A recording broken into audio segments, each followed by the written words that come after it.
بسم اللہ الرحمن الرحیم۔ السلام علیکم۔ آج ہم آپ کو چول خوری کا انجام بتائیں گے۔ ایک دفعہ جنگل کا بادشاہ شیر بیمار پڑ گیا۔ لومڑی کے سوا تمام جانور اس کی عیادت کو آئے۔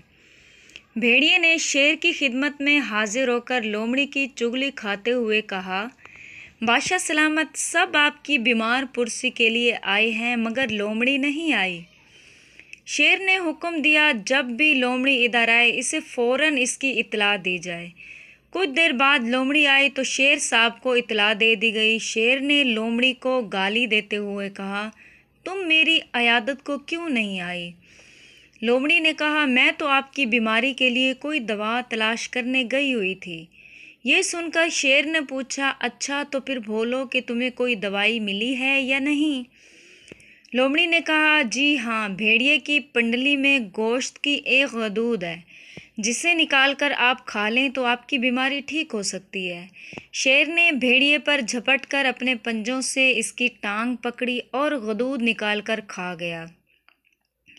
اس اثنا میں لومڑی وہاں سے فرار ہو چکی تھی۔ بھیڑیا لہو لہان ٹانگ لیے جا رہا تھا کہ راستے میں اس نے لومڑی کو دیکھا۔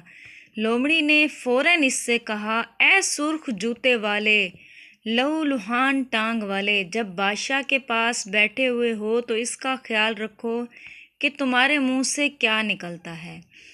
یاد رکھیں، چغل خوری صرف دوسروں کے لیے نہیں بلکہ سب سے زیادہ اپنے لیے نقصان دہ ہے۔